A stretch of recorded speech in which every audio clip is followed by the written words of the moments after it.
Bihar election 2025 में सबसे ज्यादा जिस नाम की चर्चा हुई वो थे Prashant Kishor. Hype sky high थी, कैंपेन लाउड था, यू जेन्युइनली एक्साइटेड था, लेकिन रिजल्ट एकदम ऑपोजिट, 0 सीट। तो सवाल ये बनता है कि पीके का इतना बड़ा पॉलिटिकल एक्सपेरिमेंट आखिर फेल क्यों हुआ। सबसे पहला रीजन सिंपल है, पीके का इंटरनेशनल प्रोफाइल इंप्रेसिव जरूर था, UN, world bank, policy rooms, ये सब सुनने में अच्छा लगता है, लेकिन बिहार का वोटर एक बेसिक चीज देख रहा था, मेरे गांव के लिए क्या किया। यहाँ एक सवाल आपसे, क्या आपको पता है पीके के इलेक्शन का सिंबल क्या था? मेजॉरिटी वोटर्स को पता ही नहीं था और यही डिस्कनेक्ट का स्टार्टिंग पॉइंट था। अगर आपको पता है तो आप कमेंट में बताइएगा। पीके ने जन स्वराज मूवमेंट से अपना पॉलिटिकल जर्नी स्टार्ट किया, फिर पार्टी बनाई, फिर इलेक्शन लड़ा, पर क्लैरिटी मिसिंग थी, स्पेशली सीएम फेस को लेकर। उनके सपोर्टर्स उन्हें सीएम फेस मान रहे थे, पर पीके ने कभी ऑफिशियली अनाउंस ही नहीं किया। मैं आपसे सीधा पूछता हूँ, क्या आपने उनको लाउडली बोलते सुना कभी, मैं सीएम फेस हूँ? प्रोबेबली नहीं। इसने पब्लिक को और कंफ्यूज कर दिया। ऊपर से सिर्फ 3 साल में मूवमेंट, पार्टी, इलेक्शन, ये पेस बिहार जैसे स्लो बर्निंग पॉलिटिकल स्टेट के लिए बहुत अग्रेसिव था। पीके के मेजॉरिटी कैंडिडेट पब्लिक के लिए बिल्कुल अननोन थे। और मैं ऑनेस्टली आपसे पूछता हूँ, क्या आपको अपने एरिया के पीके कैंडिडेट का नाम या फिर फेस याद है? और यही प्रॉब्लम पूरा बिहार फेस कर रहा था। दूसरा मेजर इशू था कैंडिडेट वोटर डिस्कनेक्ट। पीके के कैंडिडेट ने ग्राउंड पर वो पहचान बिल्ड ही नहीं की जो बिहार में एमएलए को मिलती है। लोगों ने इनको गांव में देखा ही नहीं, और जहां देखा भी वहां क्रेडिबिलिटी गैप था। क्या पीके के कैंडिडेट्स ने आपके एरिया में कोई विजिबल काम किया? अगर जवाब नहीं है तो बिहार में करोड़ वोटर का भी यही जवाब था। मूवमेंट का विजन ब्रॉड था, लेकिन कैंडिडेट लेवल प्रोमिसेस वोटर तक पहुंच ही नहीं पाए। सोच के बताइए, जन स्वराज का कोई क्लियर प्रॉमिस क्या आपको याद है?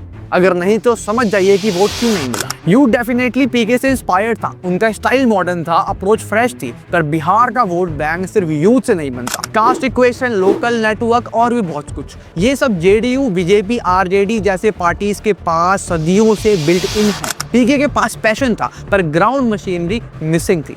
पॉलिटिक्स सिर्फ पॉलिसी से नहीं चलती, नैरेटिव प्लस भरोसा प्लस आइडेंटिटी से चलती है। जैसे बीजेपी ने लास्ट 1-2 महीने में 80+ सभा कर दी और लोगों के साथ डायरेक्ट कनेक्शन बनाया, और कहीं ना कहीं वो 10,000 रुपए वाली स्कीम ने भी एक बहुत बड़ा इन्फ्लुएंस क्रिएट करा।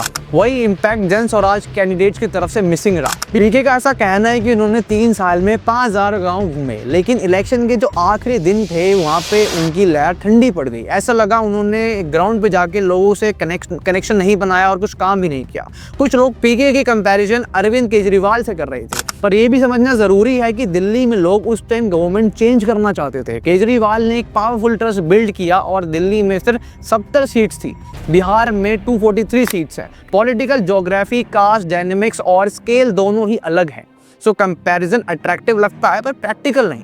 और एंड में असली पंच ये है कि प्रशांत किशोर की हार स्ट्रेटेजी की नहीं, साइकोलॉजी की है। बिहार का वोटर पॉलिसी नहीं, आदमी की पहचान, उसका ग्राउंड काम, उसका लोकल कनेक्शन देखकर वोट देता है। पीके अपने आइडियाज को पब्लिक तक ले गए पर अपना ट्रस्ट बिल्ड नहीं कर पाए। Result simple, hype strong, ground work weak और आउटकम 0। पर एक बात आजकल बहुत चल रही है, बिहार को आज नहीं 15 साल बाद प्रशांत किशोर की कीमत समझ आएगी। आपको क्या लगता है, क्या सच में पीके का टाइम अभी आना बाकी है? कमेंट में जरूर लिखिएगा। और याद रखिए, अगर आपने इस वीडियो में कमेंट किया, लाइक किया, शेयर किया, तो एक वीडियो और आएगी जिसके अंदर प्रशांत जी के जो अच्छे काम है, जो उनका इम्पैक्ट है, उनके बारे में डिस्कस करेंगे। नाम गौरव तिवारी, आप देख रहे सक्रिय भारत। अगर ये वीडियो अच्छी लगी हो तो लाइक, शेयर, कमेंट जरूर करना, और कमेंट में लिख देना अगर आपको अच्छे काम वाली वीडियोस भी चाहिए। मिलते हैं अगली वीडियो में। जय हिंद, वंदे मातरम।